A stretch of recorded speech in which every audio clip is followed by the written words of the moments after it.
Everybody, and welcome to the Saturday edition of Shortcuts for Your Soul. My name is William Michael Forbes. I'm a spiritual medium, a channel, and an intuitive life coach. Today I have with me the energy of the Galactic Federation and numerous others that are kind of wanting to put their 2 cents worth in today. And the focus again is the function of meditation is so important to understand. So there's two parts to this whole Saturday event, and we discuss and we interwove the discussion with meditation. I'm going to put a little something up on the screen here. I'm going to give everybody a chance to come on board before we get right into this. And one of the things they wanted to emphasize is that it's important. You must learn to understand that your consciousness, your awareness, your mind, and your body are different facets of one and the same thing. They're different facets of one and the same thing. And again, we're going to give everybody a bit of time to come on. Good morning, everybody. Hi. Yeah, we'll go over here. Technology. I love technology. Learning more and more about it all the time. It is evolving like humanity is. And so, if you cannot distinguish between who you are and who you've been conditioned to think you are, there is going to be confusion. There's going to be uncertainty. There's going to be fragmentation. Because who you are as a being is different than the personality that you're currently in possession of. And by that I mean your environment constructed a personality for you.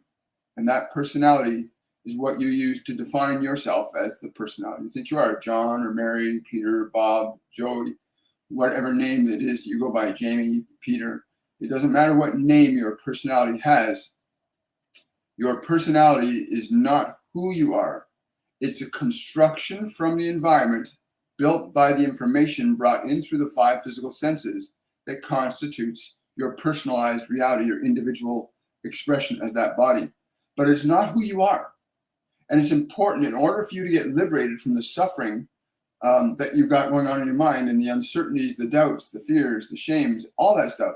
It's important you learn to distinguish yourself as the awareness that is separate and distinct from the personality. Good morning, guys. All right. Yeah, it's a beautiful minus 18 degrees here in Toronto. That's 18 degrees, minus 18 degrees Celsius. Hello, Joelle. Hi, Christopher. Hello, Anne-Marie. Hi, guys. We got over here on TikTok. Hi, Sonia. Good to see you. So I want to talk about, before we get into their message on meditation, I'm going to put something up on the screen here. Those of you on TikTok will not be able to see this because the banner is only available on YouTube, so I'll read it out loud to you. So while you're listening to today's event, what we want you to do is we want you to make sure your body's in a relatively comfortable position. Make certain that you've had a bit of water to drink before you start the process. And thirdly, give your body permission to relax. And what we're going to ask you to do is use the breath of your body, because your breath of your body is a sacred instrument. The ability you have to use your breath deliberately is a sacred instrument. You can alter the consciousness, the quality of consciousness, and the functionality of your body to a great extent by the way in which you breathe.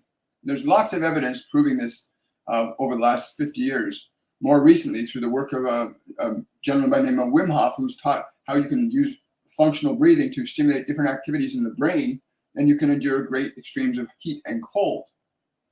That's because it is the soul that operates the body. Your body doesn't operate you, you operate. Your mind, it doesn't operate you, you operate it. So what we want you to do is just sit comfortably, get the body quiet and relaxed, and then just breathe slowly and deeply in through your nose and out through your mouth. And as you're exhaling, this is where you're going to find you're going to get really good results in shifting the energy you find your mind in or your body in or your emotions in. Because when you regulate your breathing, it changes certain things in your body, and that in effect changes the state of energy your body's in. Most people's bodies today are in a state of fight or flight. This is why we got so much confusion and uncertainty socially, politically, economically. Because most people are living in fear. They're not living in love, because love is very different. Because of that fear, the body's hyperactive. It's tense. It holds on to energy. It's looking out for potential dangers and threats. And then when you train the body how to relax, when you start to teach your body to relax, it will start to surrender to you and your direction rather than the instructions from the environment. And so breathe slowly and deeply in through the nose and out through the mouth, and breathe out through the mouth and allow your body to relax with each exhale. That's when you're going to find the most significant change, is when you're consciously giving your body muscles permission to relax on the exhale, because the exhale is literally a physiological form of release, as is breathing in is a physiological response of expanding. Exhaling is a physiological activity of releasing, right? Drawing in new energy, releasing old energy. And now when you're deliberately breathing like this, your body begins to follow your instructions, which it's designed to do by nature. Your body's not able to work against you. It is designed to follow your instructions. No matter what you're going to tell your body to do, it has no choice. If you want to put poison in the body, if you want to drug the body, you want to put alcohol in the body, you want to do anything to harm your body, it will not argue with you. It will argue with you as far as it can with pain and discomfort, because that's the only language it knows to communicate with you in. But when you're directing it deliberately and consciously to relax, you start to instruct the body to release tensions from it. You start to move the body out of anticipation or remembering into the present moment. This is what the function of breathing ideally is designed to take you to, a place of being in the present moment, so that when you exhale, you release tension from the body. And you do that slowly and gently, continually giving muscles permission to relax. If any muscles, or you find your mind getting wondering what's going on and what's happening, I can hear those sounds, use your breath to just simply direct your body and your mind to be still and quiet. Your body and your mind are designed to follow your authority just the same way as they followed the instructions that were given to them as you were being raised from childhood up to around age 22, where you may have left college and been programmed from the whole educational system. You have a personality built by the world. So this function of breathing teaches you to train your mind and body to follow your instructions exclusively. Now, it does that with a lot of things every day automatically, like you ask your body to take a drink of water.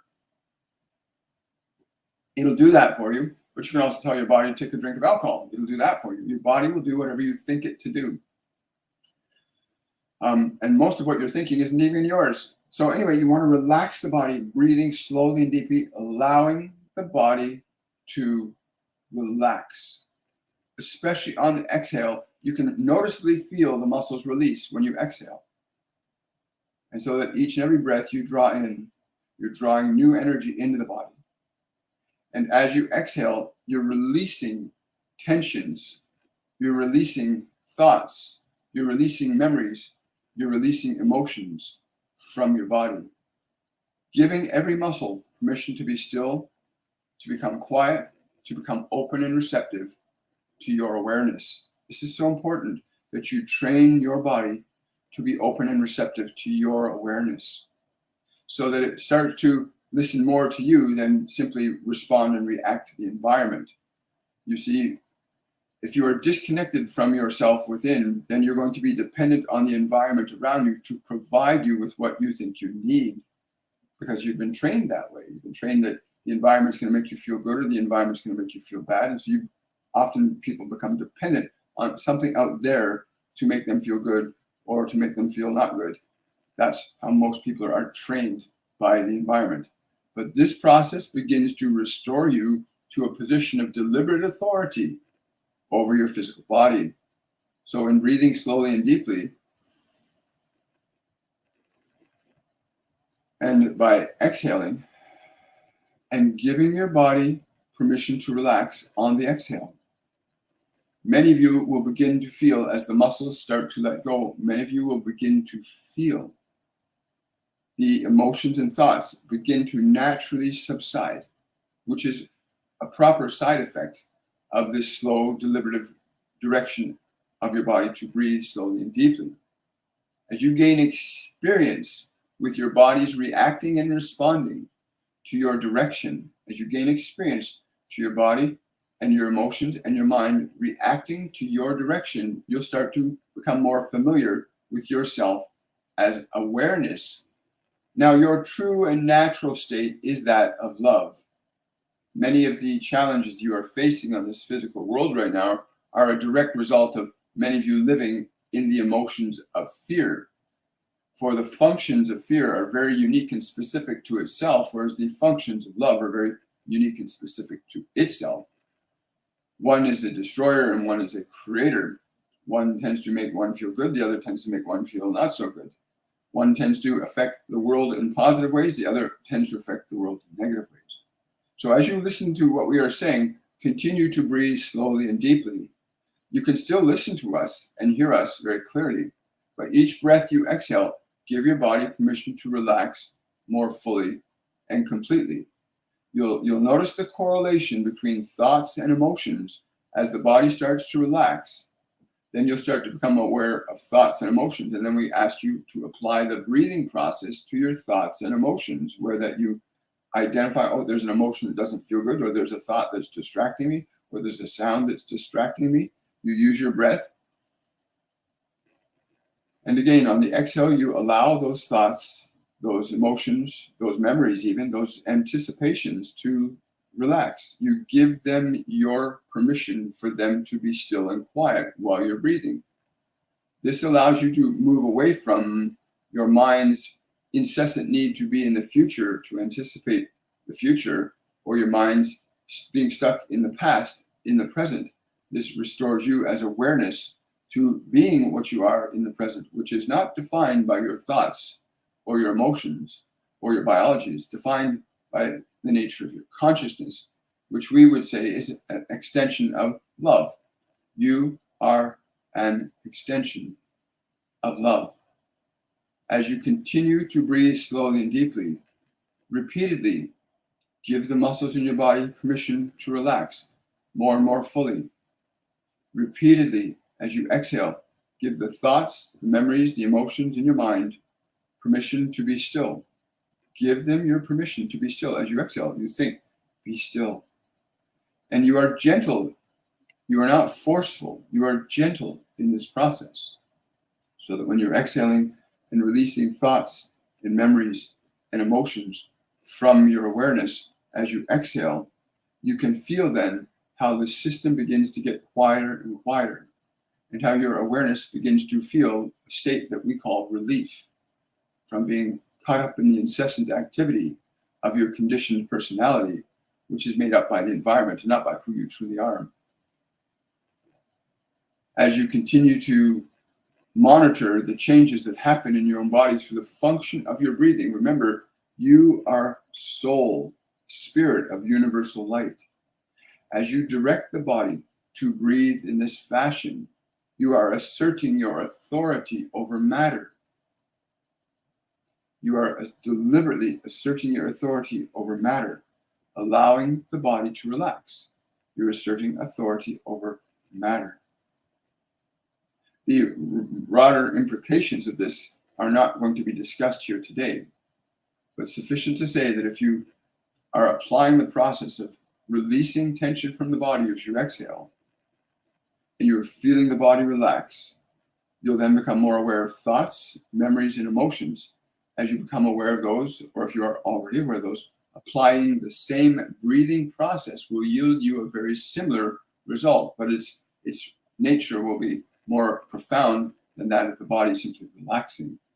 For when you exhale and release thoughts, memories, and emotions and future considerations from your awareness on the exhale, you'll begin to return to where you truly live, which is in the present moment.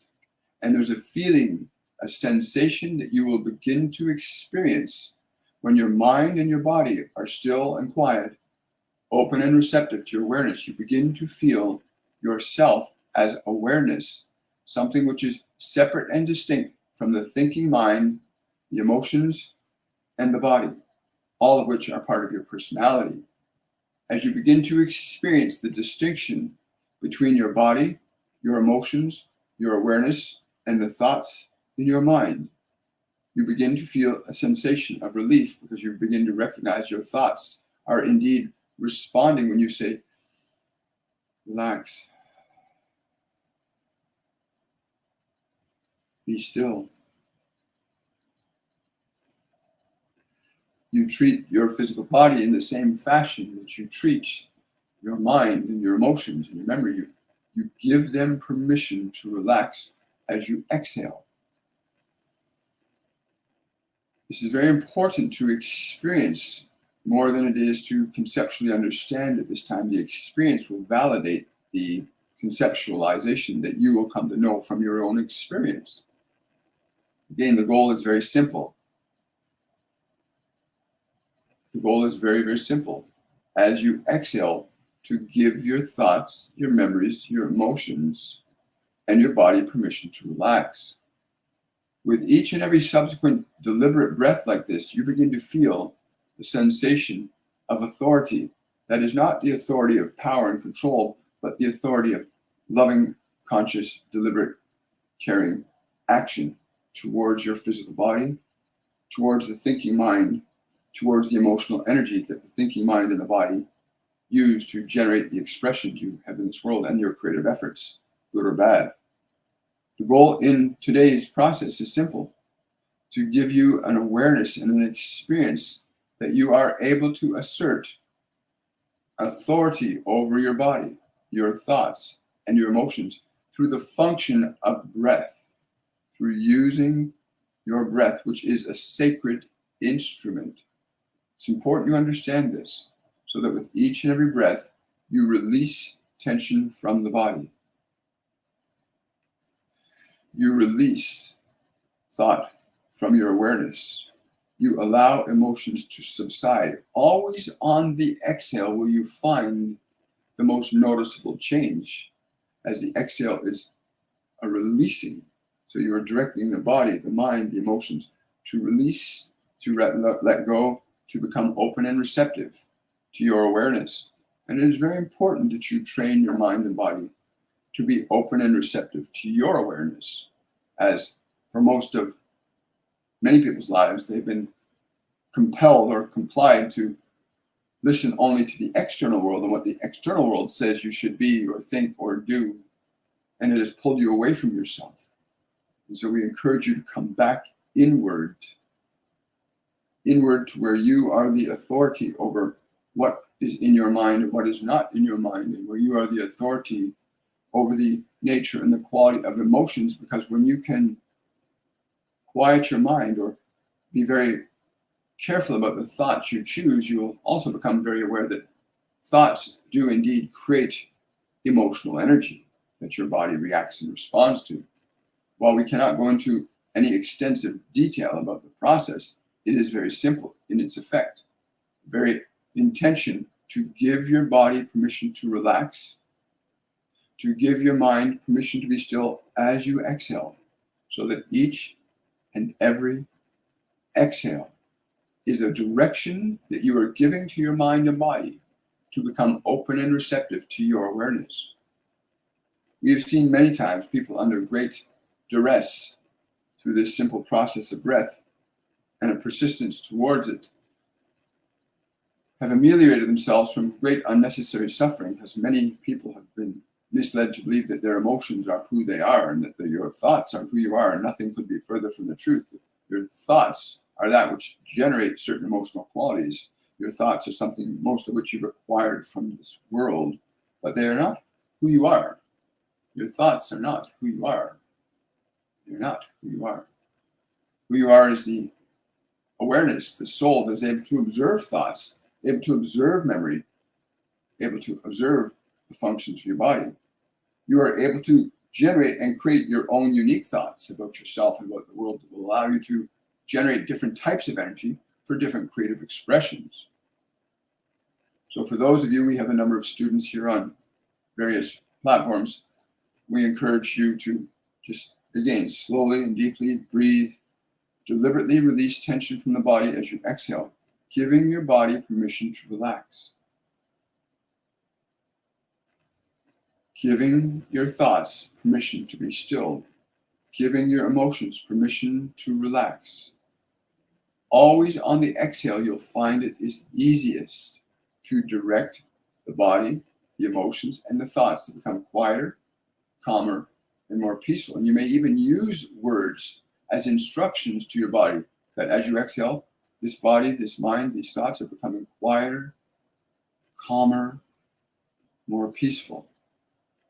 I'm directing this body to be completely and fully open and receptive to my awareness. I'm giving this mind permission to be still and quiet. You'll notice that on the exhale, the emotions begin to dissipate and disperse and settle. This is what begins to happen on the exhale. As you become more familiar and you gain more experience with your ability to articulate your mind and body using this simple process, you'll begin to find a sensation that we call liberation, where you begin to realize, I can indeed slow my thoughts down. I can indeed direct the body to relax. I can indeed direct the emotions to become quieter, calmer, and more peaceful. But it requires that all three of these elements be coordinated through your deliberate intention. That is, that you coordinate your body to relax. You give it permission to relax with each breath. You give your mind permission to not think for a little while as you exhale. And you give your emotions permission to be still. Once your mind and your body begin to settle, you'll notice that the emotions will naturally, in and of themselves, begin to calm more and more fully. The challenge that some of you may face is that you are so ingrained in certain qualities of emotion as being normal or natural to you, the amount of effort required may be a little more persistent, in that you may have to simply repeatedly say that this group must know you can relax. Because we've seen people where the body will get tense and let the body relax. And if the body gets tense again, you let the body relax. On the exhale, use the exhale to release tension from the body. Use the out breath to release thoughts from your mind. The emotional field will begin to settle down spontaneously as you give both mind and body permission to be still. The emotional field is active because of the conscious and unconscious thoughts that you've been given in your mind by the environment. Many of the thoughts that some of you have are not conducive to a peaceful mind or conducive to a healthy, creative disposition, which is your true nature. Love is your true nature. The nature of what you truly are is love. And yet you've been captivated by the five senses and caught up in the interpretations and meanings and values that the world has given you about itself. And that has created a confusion between who you are and who you are not. But that confusion can be ameliorated very quickly, eliminated from your consciousness by starting with this simple process and repeatedly applying it at every opportunity when your mind or body seeks to go to that place of anxiety or sadness, to simply bring them back with your breath. Release the emotions of sadness, release the emotions of anxiety with your exhale. Be patient, be calm, be gentle with your mind and body.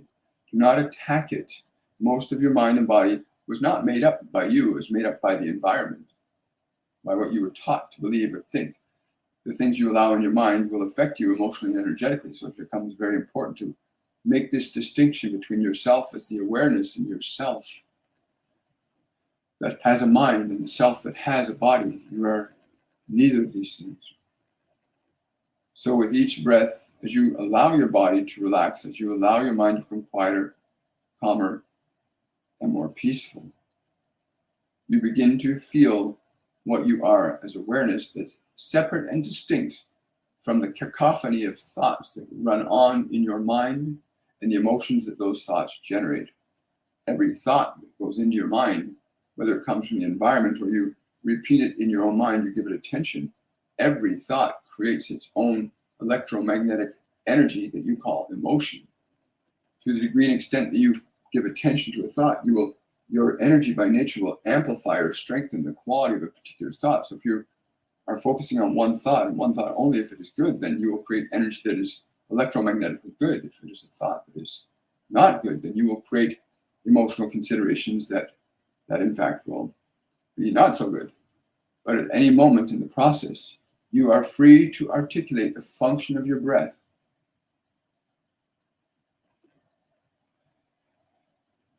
And give your body permission to be still. Give your thoughts permission to be silent. If they become active in any way, just simply use the breath again. And on the exhale, direct them to relax even more, to be still, to be quiet, to be calm, to be open, to be receptive to your awareness.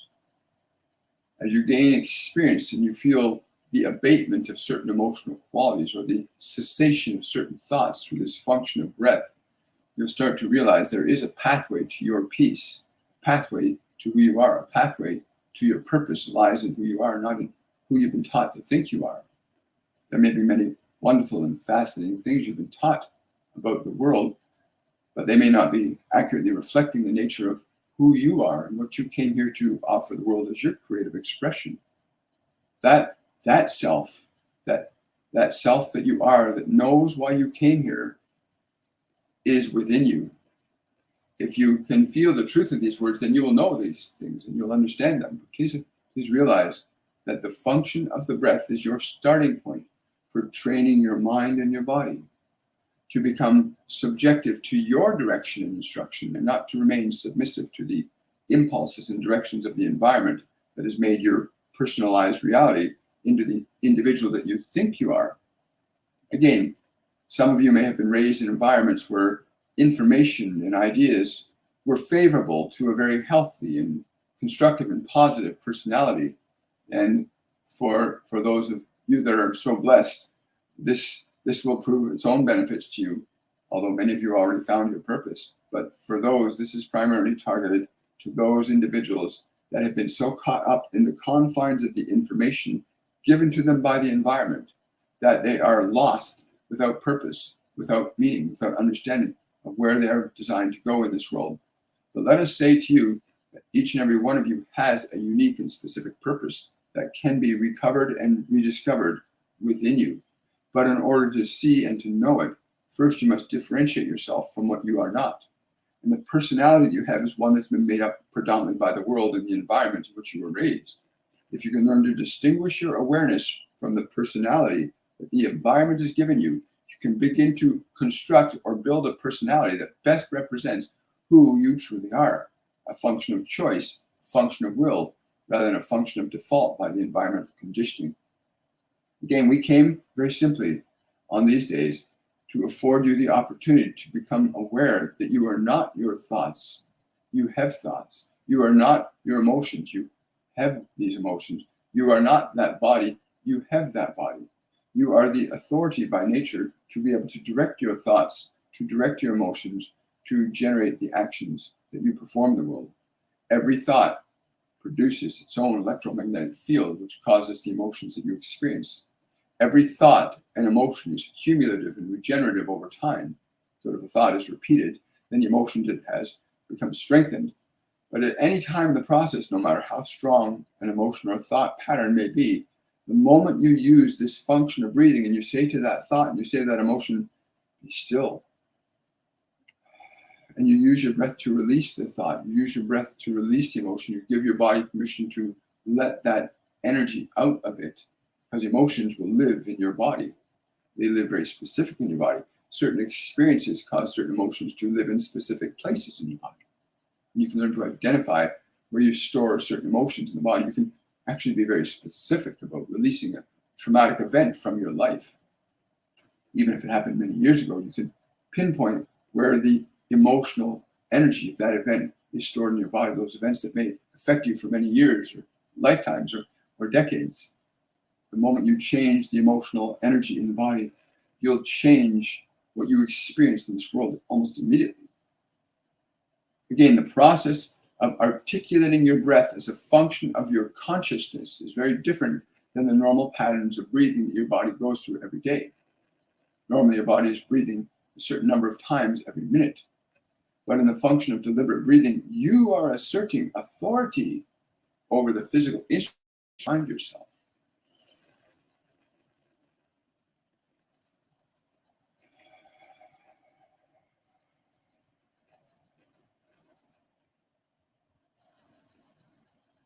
An authority that is exclusively yours, and with each breath deliberately taken, and with every instruction you give to your mind and body to be still, to be quiet, to be peaceful, you gain a greater awareness of who and what you are as something that's independent of, not separate from, but independent of subjectivity to the body, the mind, and the emotions. You are the director of mind, the director of emotions, the director of your biology from the perspective of awareness. And it is through the function of utilizing breath that you gain the experience. Remember the authority that you naturally have over your thinking mind, over the emotions that the thinking mind generates, and over the function of your biology and how it works. So let us take a minute together. Let us take a minute together to breathe in the fashion we've discussed. Understanding that when you exhale, you release tension from the body. You give your body permission to relax. That when you exhale, you give your mind, your emotions permission to be still, to be quiet, to be open and receptive to your awareness. So let us breathe together and release the tensions from the body, release the emotions from the body, release the thoughts from your minds. With each breath, let us begin first with the body. So you breathe in deeply.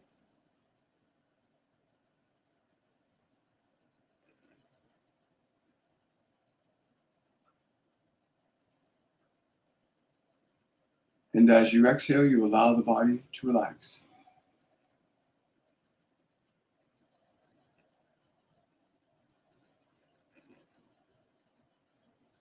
Give all the muscles in your body permission to relax. And then breathe in deeply again.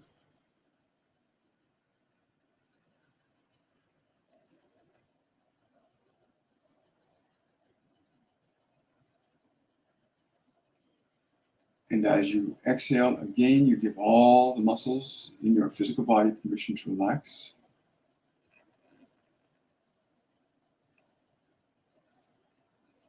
Giving all the muscles permission to relax.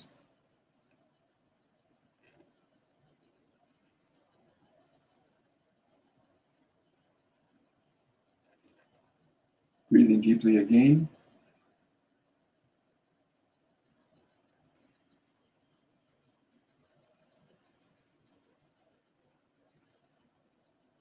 And as you exhale, allowing the body to relax even more, to the point where it's almost ready to appear as if it is asleep.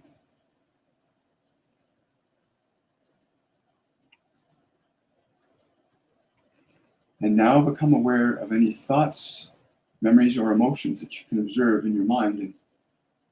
And then draw your breath into the space where your thoughts, your memories, your emotions are. Draw your breath into the space where your mind is.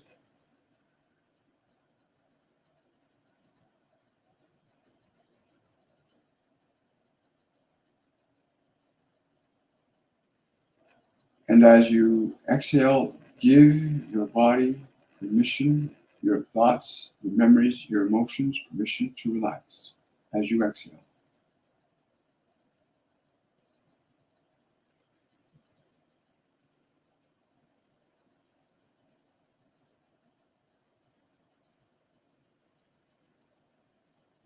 Draw another deep breath into the space of your emotions and your thoughts.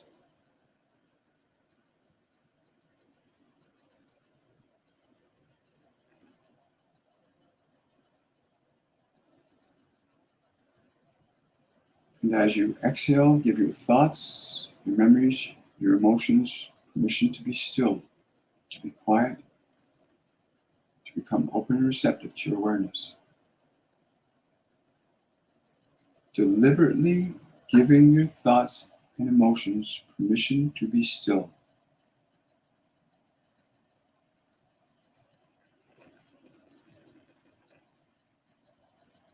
Drawing another breath into that space.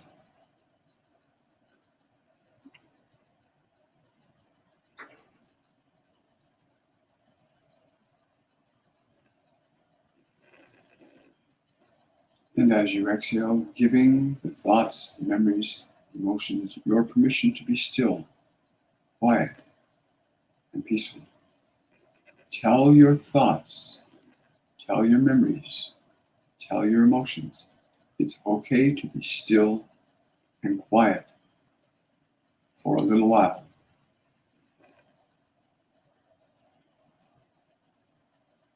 And then breathe in deeply again.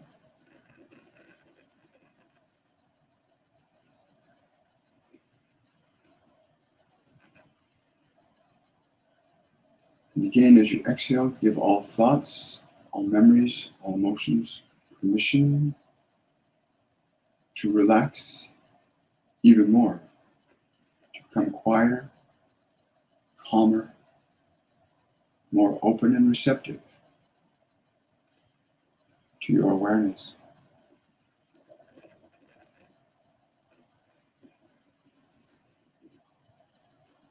If the body or mind at any moment becomes restless or active, just simply breathe deeply.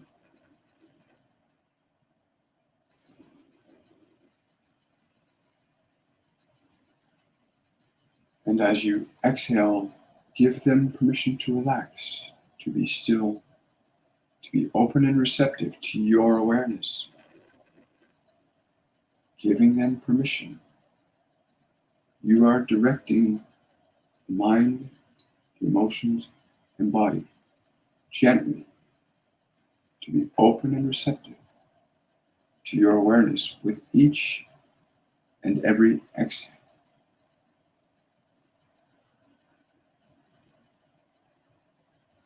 Observe any changes in how you are perceiving and feeling. Make a decision to remember these experiences in the way that you're having. If the body becomes anxious or restless, simply breathe slowly and deeply. Give it permission as you exhale to be still. Let it know that it is perfectly safe at this time with you. Speak gently to your body. Speak gently to your thoughts to be still, to be quiet, to be peaceful.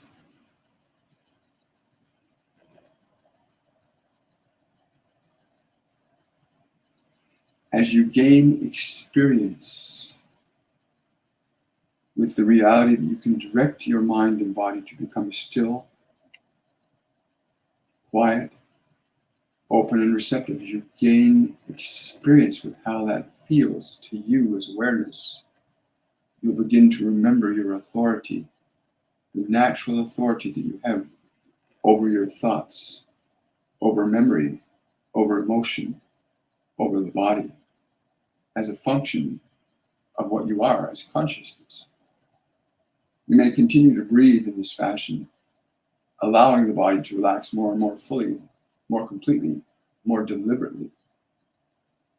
Always speak gently and kindly to your body. Speak gently and kindly to your confusion. It is okay to be still.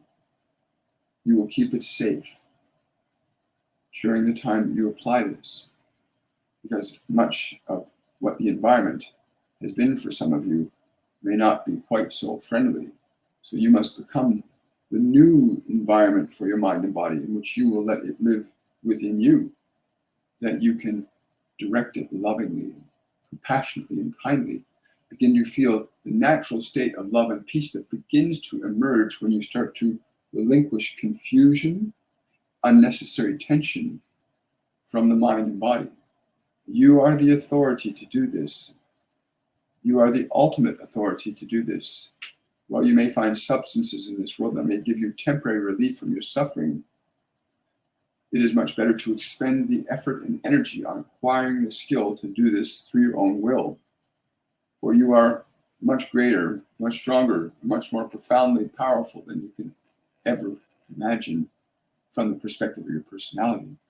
But that sense of authority comes through gaining the experience that you're capable of gaining through applying simple ways. It is not a very complex process to teach your mind and body to follow your direction instead of to be subjective to the world around it, which is steeped in uncertainty, fear, and anger these days.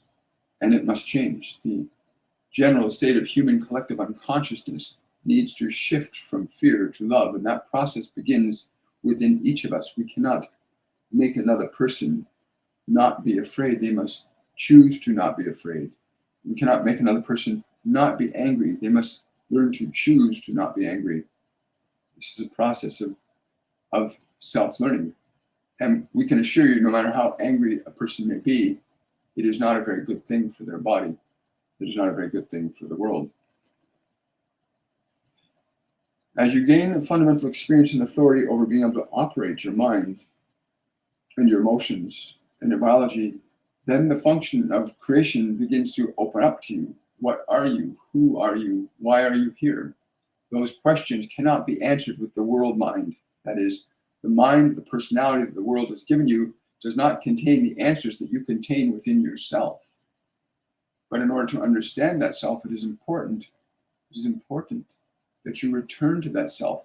And that self is not the body. That self is not your thoughts, your memories, your emotions. That self is who you are. The mind, the memories, the emotions, the body are what you have in possession of you while you're in this physical dimension. And you must learn to operate them. And they're very simple, fundamental rules that they operate by. And they can tell you when you're not obeying those rules. If you are doing things to hurt the body, it will tell you. Pain is a sign that the body is not being treated very properly.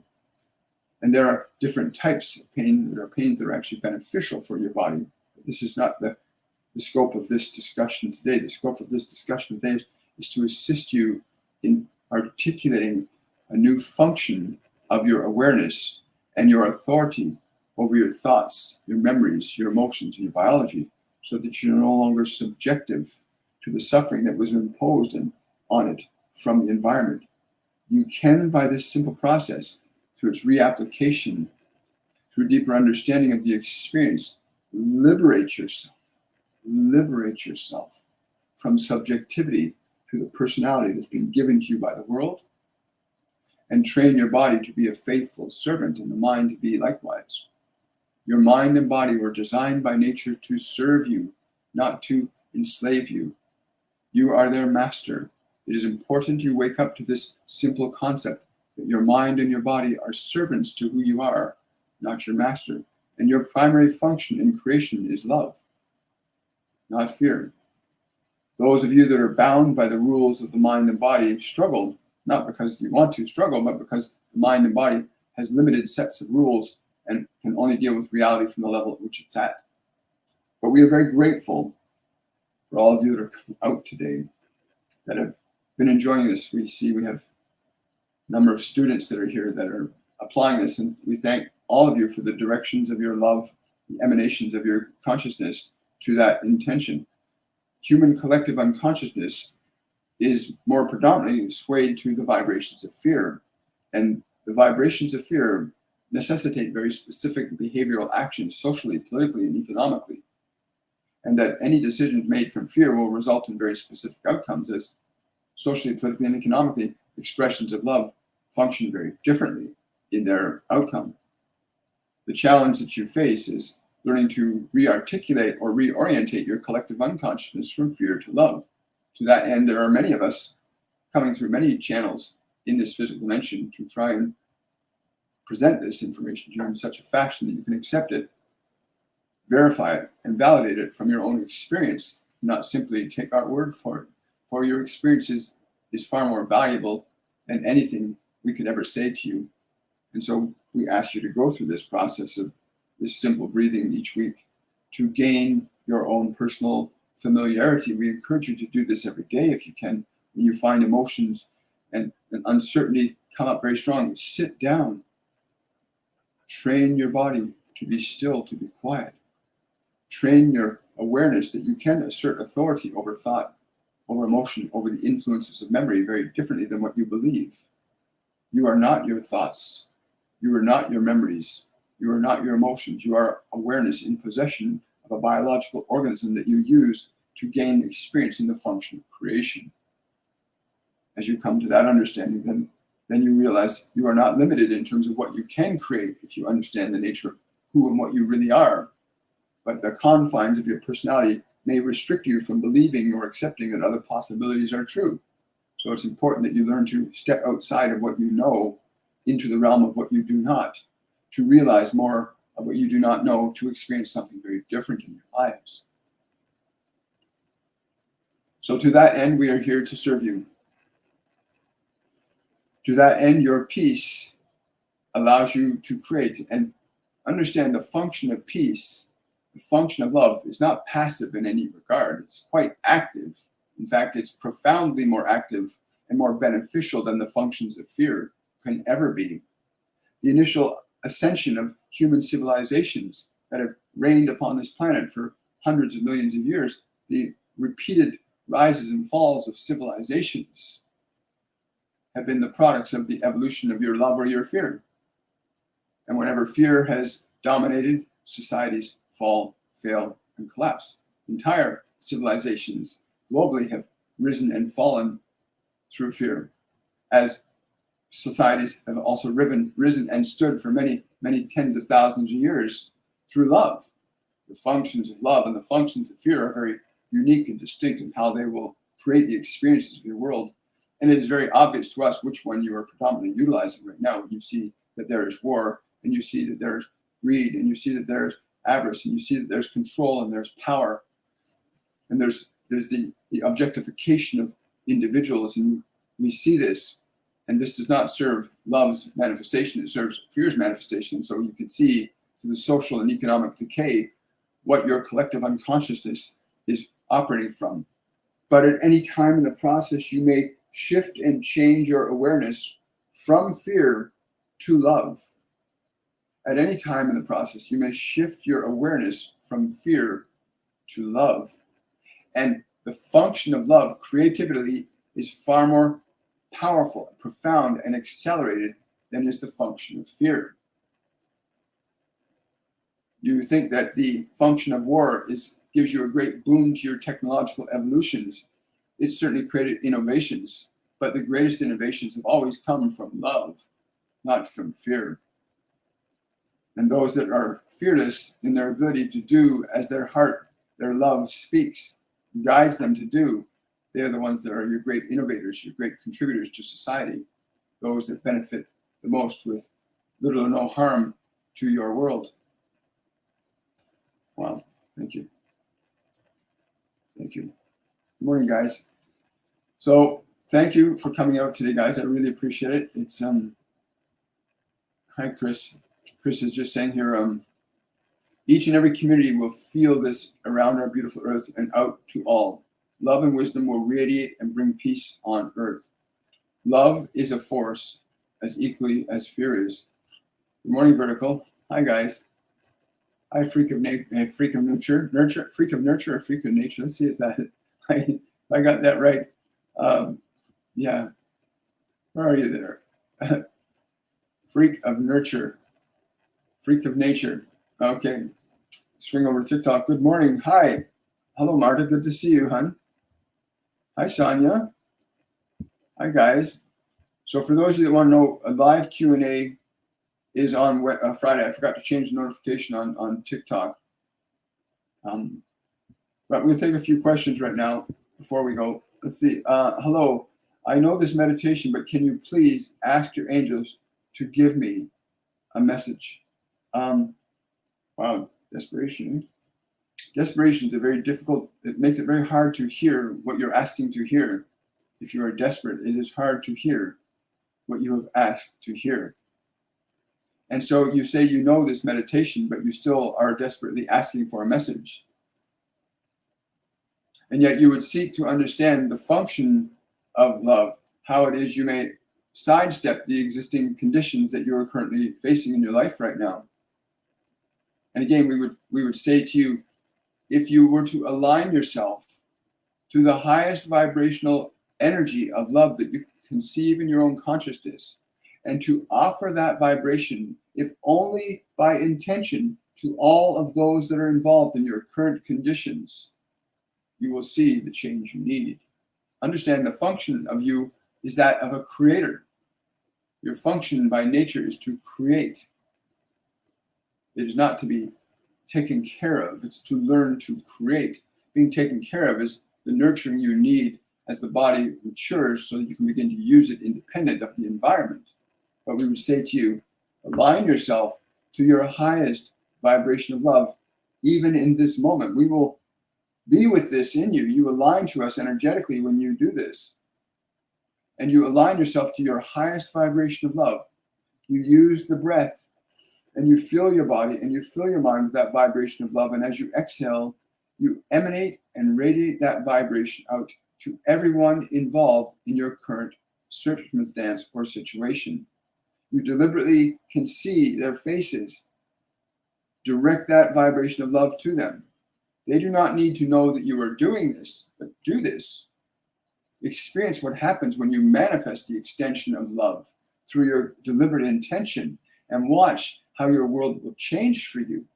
Many of you are so caught up in the routine and the rote of what you already know that you keep creating what you already know again, again, again. But when you introduce a new energy, a new vibration, new thought into the process of your life, you will create something different. You cannot create anything new from what you already know. You can only create something new from what you do not know. And in order to get to what you do not know, you must move beyond what you know. And the function of meditation affords you the opportunity to move vibrationally beyond what you know, to activate, cultivate, and generate deliberative energies, ideas, and information from the place of creation, which is imagination, reason, intuition, perception, clairvoyance, clairaudience, clairsentience, claircognizance. From those realms of the non-physical senses, you can gain much more information and knowledge that you do not possess currently. But do this now. Activate, emanate your love towards the situation and all those involved in it. And then come back and share with us what your experience is, because you will have an experience. If you truly engage in the energy of love and you truly, sincerely give that out to the situation, you will affect it. Your new physics, you're beginning to understand the function of omniscience, the function of omnipotence.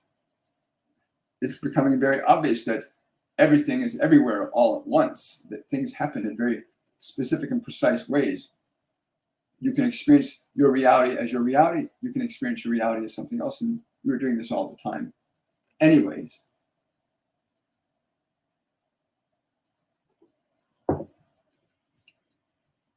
let us go here.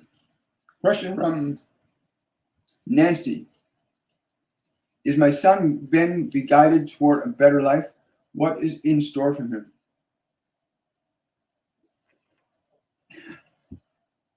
His higher self is saying, what would you like to be in store for me? For those of you that are moms and dads, your connection to your children is not just through biology. Your connection to your children is through energy. So your thoughts and your emotions about them affect them. Become familiar with this.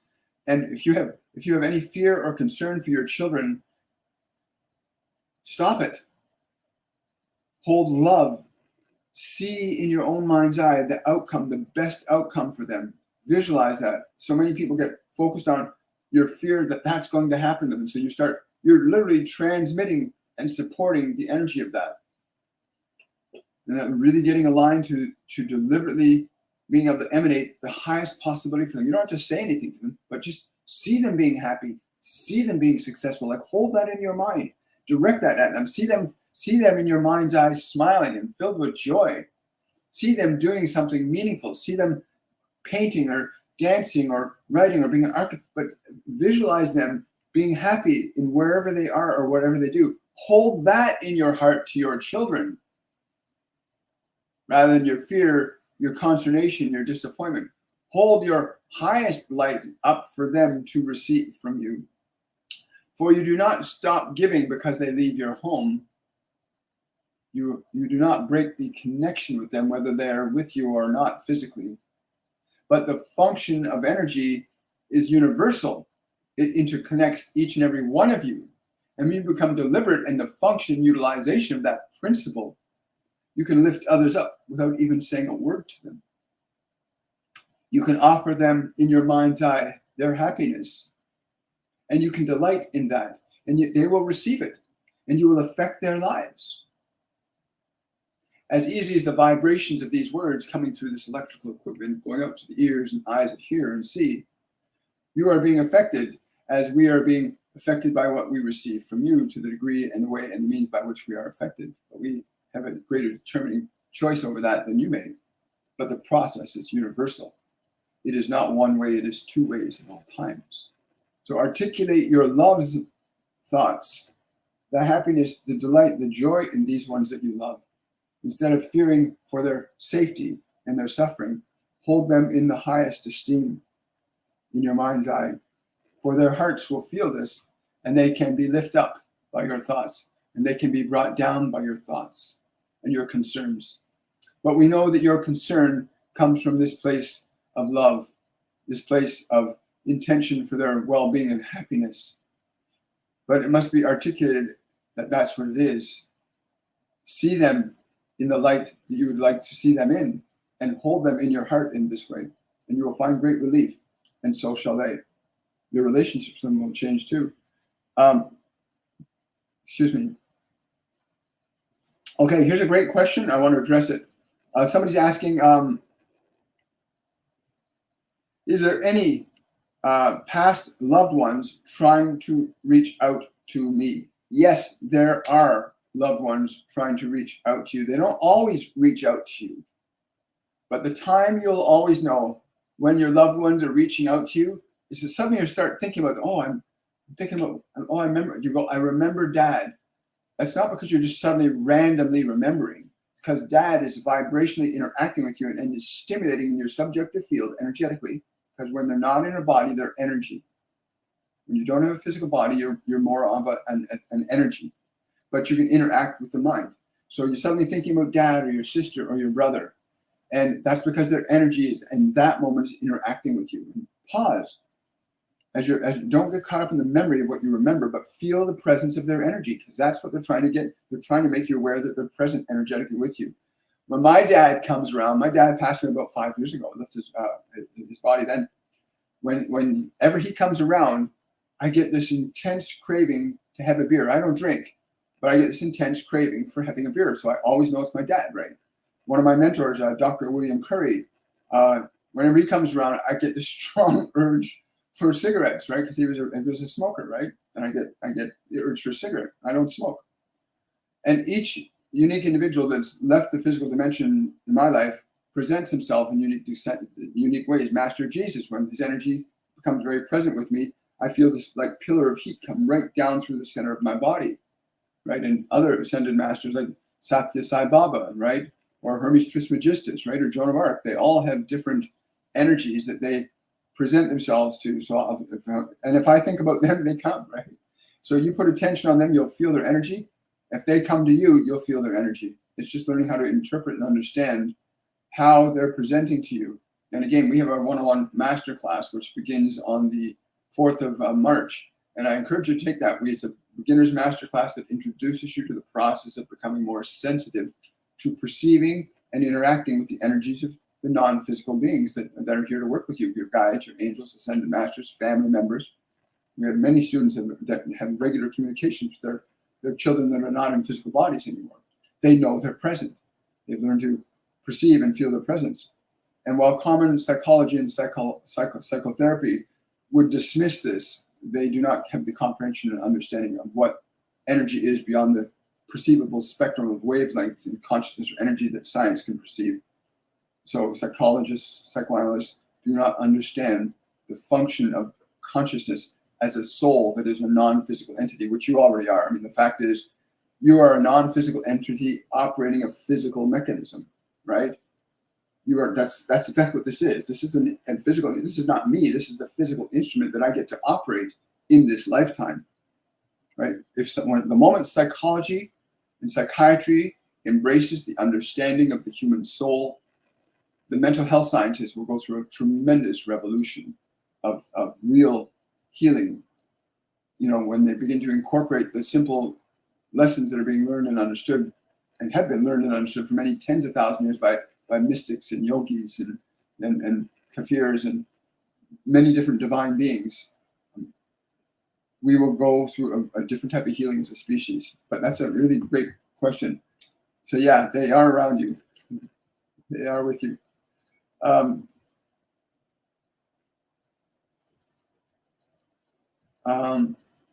Yes. Let's see here. I'm going to scroll down and check on TikTok. Hi, guys. I started doing lung breath exercise. I feel it makes me closer to my guides, and it does. As you practice the breathing process, you're putting your body into a place of subjectivity. So, for example, when you put your body to sleep, this is what they always tell me. When you put your body to sleep, you leave your body. And why most people don't recall where they've gone is because you're so trained and ingrained into the believing or thinking that you're the personality that you utilize the personalized reality you have, and that personality you have. In this case, let's say it's William. I have this personality called William. So I put the body called William to bed at night and I leave it. But I'm so accustomed to believing that the personality William is my locus of identity. In other words, that's where I recognize myself as being, so that when I leave the body, I don't have a frame of reference for myself outside of William. For those of you that understand that principle, there's a really simple way you can learn to move your awareness out of subjectivity to the body so that you can actually start to gain access and information that you're actually experiencing when you leave the body, when you put your personality to sleep at night. You have to train your awareness to be differentiated from the mind and body self. When that happens, you begin to perceive reality outside of the five sensory world. But everybody leaves their body every single day. You're not in your body, your body's in you. And that's, they keep telling me, the body's in you. Somebody named John is saying, I recently got a reading from a psychic. Just wanted to check if it was accurate. See if it was. Again, I'm a medium. I'm not a psychic, although some people will say that I'm a psychic. I'm a medium. In a process 4.5 years ago, I began to hear. Guides, angels, ascended masters, fairies, multidimensional beings, ascended masters. I began to hear them. That happened 4 years ago. And in that process of learning to hear, I've learned to understand that I bring information through. I've been told not to get into the function of believing that you can predict anything, because they say there are so many variables in the process of time, space, and non-time space that interact with each other that a psychic can give you a prediction about something without being able to, in that moment, account for limitless, infinite potentialities interacting with each other that can cause change. The simple thought of, I'm not going to take the car out today, could save your life, right? You don't, from a personality level, have to understand everything, but I'm being told to tell you that 80% of what they had said to you is accurate. But we also want you to consider that you must feel in your heart for that which is true. That which is true will liberate you. It will open your heart. You will feel it in this area of your body. If something is true, it will open up. If something is not true, it will close down. This energy center in your biology corresponds to that realm of knowingness that you exist in beyond the body. So we would encourage you to review what you know of that experience, and you will be able to discern from all that they said which is true and which is not so true. Again, each and every medium is going through a learning process. The function of mediumship is a skill that you must awaken. Every single human has the potential to tap into realms of information and knowledge that's beyond the scope of their 5 physical senses. Every one of you has that potentiality. And so many of you cannot embark on that journey because you cannot conceive of anything beyond what you think you know. That is what you've been trained to believe is true or not true. And yet there is a great hunger to know the truth, to come to the understanding of that truth, that you are not simply bound by your personality, that you are awareness. The function that we have already articulated for you today in the process of breathing is the first step forward in beginning to liberate yourself from the limitations of your personality, your acquired reality, to begin to expand your awareness beyond what you know, so that you can begin to liberate yourself. Yes. So yeah, mediumship is a skill that's learned. I'm still going through a process of comprehending, understanding how this works and how it functions. And I talk to my guides and angels all the time. They literally download information when I least expect it. I might be in the toilet, I'm in the shower, walking in the street. Sometimes I'll get information. And there are times you can ask for information and receive it. But it's a skill you have to develop. Just like you had to learn to walk and talk, how you learn how to jump and run and play. You have to develop the skill of mediumship, of opening up the non-physical senses, clairvoyance, clairsentience, clairaudience, claircognizance. We have the masters teach us that in our master classes. I invite you to come and join us and learn that you are able to do it too. You can access information beyond what your personality knows, right? Some people call it intuition or having a hunch, but you'll learn all those skills. Again, there's many schools out there, but I encourage you to come to ours. That's our 101 masterclass, which begins on March the 4th. You go to my website, williammichaelforbes.com, and enroll. You got about 4.5 weeks before the course begins. Oh, thank you, Chris. Really love that. I've been waiting for you to go live. What are the spirits saying for me, please? Shields up.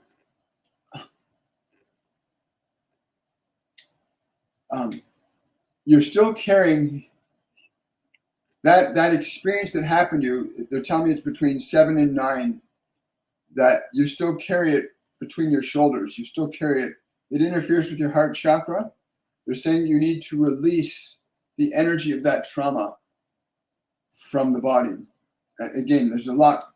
Yeah, there's a lot more information that will come through regarding that. This is not the place. You may want to consider booking a reading with me if you want to know more about that. But they're saying to literally you have to release the trauma out from between the shoulder blades. That's where you're holding it. You can release the trauma from there. And they're saying this eye will open. They're saying this eye will open when this is cleared, when that blockage is cleared. Your eye will open, right? The eye being your awareness will open to see differently than it currently does. I have time for 2 more questions. Hi, from British Columbia. Good to see you. Lots of stars there. Thank you. Thank you for the follows. Thank you for the likes. Appreciate it. I was told I am an empath. This is from Emmy. I was told I'm an empath. Can you please explain more of what that is? This is a huge movement. Since the late 1980s, during an event that was called harmonic convergence, there was a shift in solar energy. There was a shift in galactic energy. And there was an influx of children that in the New Age movement, they call indigo children. And these children became more sensitized. They had more spiritual awareness, and that's becoming more and more prevalent. And this spiritual sensitivity makes a person more aware of the subtleties of energy, both within them and around them. Being an empath means you can pick up the thoughts, feelings, and emotions of people around you and interpret them, often in error, as your own.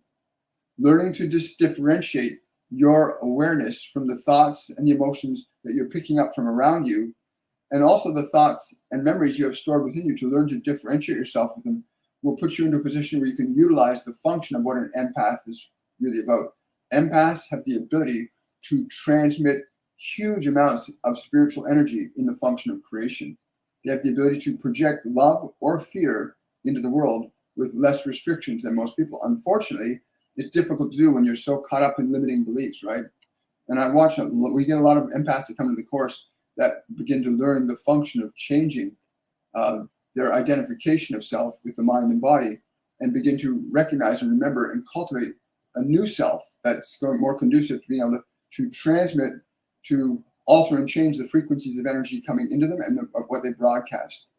But empaths, in a nutshell, are just people that are hypersensitive to the emotions and thoughts of the environment around them. That's, in a nutshell, what an empath. And there are high-level empaths and there are low-level empaths. But everybody is empathic to some degree. People that are really, really, really low empathic, like politicians, like politicians, right? That are really low empathic, they have a very difficult time in doing the work they're designed to do, because their features of empathy are very low. But you can raise your empathy or you can lower your empathy Trauma tends to lower empathy. It causes one to pull within themselves, to get lost within the confines of the mind. But at any time, once you realize you're not your thoughts, you're not your memories, you're not your emotions, you have thoughts, you have memories, you have emotions. They're all functions of creation that you as awareness can learn to use. So empathy gives you a chance to really fix and heal and repair the world and create a profound and wonderful life for yourself too, because you have a different access to different levels of energy. And yes, high level empaths are in great abundance right now, in great abundance. A lot of the rage and anger and frustration you're seeing through different organizations are high level empaths reacting to the mentality of fear and anger that's being propagated through mass media mechanisms today. There's huge amounts of fear being projected into the collective unconscious of humanity through radio, TV, newspapers, all kinds of mechanisms that are projecting fear. And empaths react to that very easily. And I feel for them, because I used to be like that, where I was just reacting to everything I was hearing. I spent years like that. And I'm very fortunate and grateful that I get to work with these beings that are here to show us a simple way of how to end our suffering, and to use our gifts and our talents in a way that uplifts and inspires ourselves and humanity to be the best we possibly can, to function from love, to not function from fear. But yeah, empathy is a very good thing. Well, thank you for that #1 badge. I appreciate it, Albert. Oh, you're welcome, Snowbird. Yes, that's correct. Thank you so much.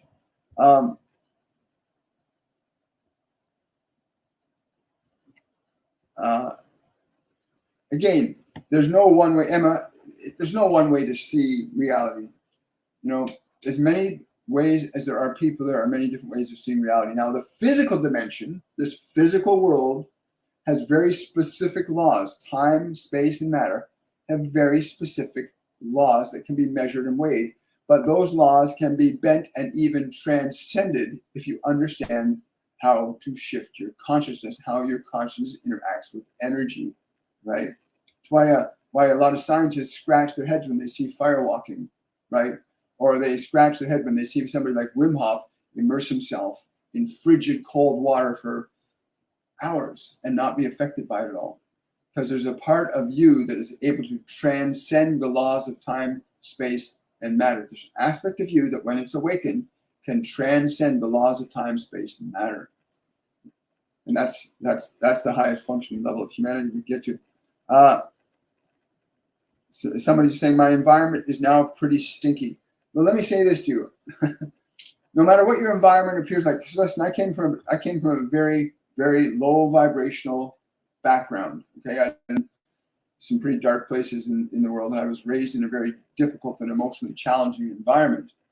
But no matter what your environment is, with what you can do, if you understand that your emotion, that you can create emotional energy. You can create emotional energy. So create an emotion of joy, create an emotion of excitement within your own consciousness. Imagine your life being exactly the way you want it to be. That's going to create energy. And if you can stay with that energy is going to begin to affect your behavior, and your behavior is going to change the world around you. Energy organizes matter. My guardian angel John told me that about 3.5 years ago. He said, William, emotion is the 5th state of energy, and it controls all matter below it, right? Solids, liquids, gases, electrons. It controls all matter below it. Emotion does that. Emotion organizes matter. So important to understand that.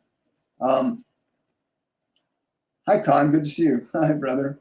My goodness, I'm running late. So for those of my students, I'll be starting the orientation about 5 minutes from now. I want to say thank you, everybody, for coming out.